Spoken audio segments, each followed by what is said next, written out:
بسم اللہ الرحمن الرحیم۔ واقعہ حضرت نوح علیہ السلام کا۔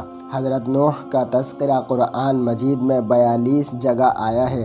حضرت آدم کی اولاد دنیا میں خوب بڑی، آہستہ آہستہ یہ اللہ کو بھولتے گئے جس نے اسے پیدا کیا تھا اور جو ان کا پالنے والا ہے، اور شیطان کے بہکائے میں آنے لگے جس نے حضرت آدم علیہ السلام کو جنت سے نکلوا دیا تھا۔ شیطان کے بہکائے میں آ کر یہ لوگ بتوں اور آگ، سورج وغیرہ کو پوجنے لگے اور ایک اللہ کے بجائے مٹی اور پتھر کے بت سے خدا بنا لیے۔ اپنے ہاتھ سے اپنا خدا بناتے اور پھر اس سے مانگتے، حالانکہ یہ مٹی اور پتھر کے خدا اپنے لیے بھی کچھ نہ کر سکتے تھے، ان کے لیے کیا کرتے؟ اللہ تعالی نے جو اپنے بندوں سے بڑی محبت کرتا ہے، اس کو یہ کبھی گوارا نہیں کہ اس کے بندے شیطان کے بہکائے میں آ کر اللہ تعالی کے علاوہ کسی اور کی عبادت کرنے لگے اور اس کی سزا میں مرنے کے بعد دوزخ میں جلیں۔ اللہ پاک نے حضرت نوح علیہ السلام کو اپنا نبی بنا کر بھیجا۔ اس زمانے میں لوگوں کی عمریں بہت بڑی بڑی ہوتی تھیں۔ حضرت نوح علیہ السلام 950 سال تک اپنی قوم میں وعظ و تبلیغ کرتے رہے کہ اے لوگو، صرف ایک اللہ تعالی کی عبادت کرو اور میرا کہنا مانو، وہ تمہارے گناہ بخش دے گا۔ لیکن لوگوں نے حضرت نوح علیہ السلام کی باتوں کو نہ مانا اور اپنے کانوں میں انگلیاں دے لی اور کپڑے اوڑھ لیے تاکہ حضرت نوح علیہ السلام کی آواز کانوں تک نہ پہنچے۔ حضرت نوح علیہ السلام نے ہمت نہ ہاری، وہ برابر سمجھاتے رہے اور کہتے رہے، اے لوگو، اللہ سے معافی مانگو، وہ بڑا معاف کرنے والا ہے، وہ تم پر آسمان سے بارش برسائے گا تاکہ تم خوب اناج پیدا کر سکو اور اس کے ذریعے سے بڑے بڑے باغ پیدا کر دے گا، ان میں نہریں پیدا کر دے گا، تمہارے مال و دولت کو بڑھا دے گا اور بیٹے دے گا۔ تمہیں کیا ہو گیا ہے کہ تم اللہ کو نہیں مانتے؟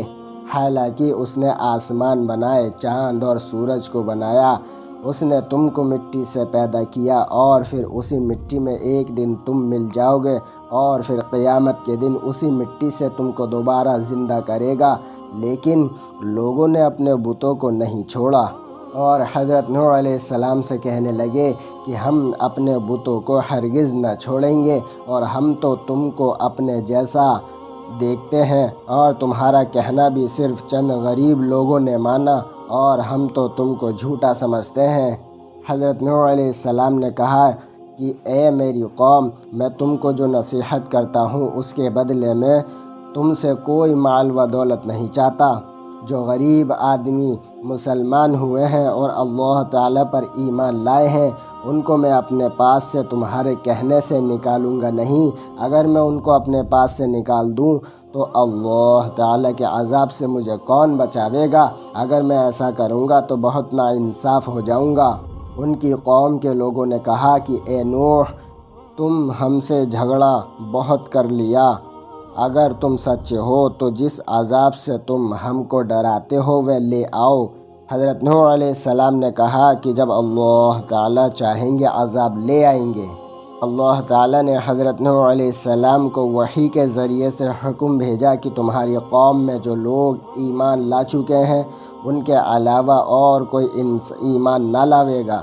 تم غم نہ کرو، ایک کشتی بناؤ۔ حضرت نوح علیہ السلام نے اللہ تعالی کے حکم کے مطابق کشتی بنانا شروع کی، تو جب ان کی قوم کے سردار ان کے پاس سے گزرتے تو ان کو کشتی بناتے ہوئے دیکھتے تو ان کا مذاق اڑاتے۔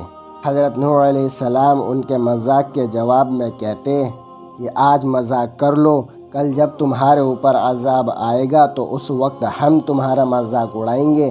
آخر اللہ تعالی کا عذاب ان کے وعدہ کے مطابق آیا، زمین سے پانی نکلنا شروع ہوا اور آسمان سے بارش آنی شروع ہوئی۔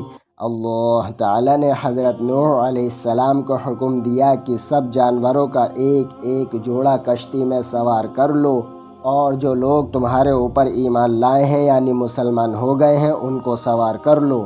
حضرت نوح علیہ السلام نے اس کشتی میں سوار ہونے والوں سے کہا کہ اللہ تعالی کا نام لے کر اس کشتی میں سوار ہو جاؤ کہ اس کا چلنا اور ٹھہرنا اسی کے ہاتھ میں ہے۔ اللہ تعالیٰ بڑا بخشنے والا مہربان ہے۔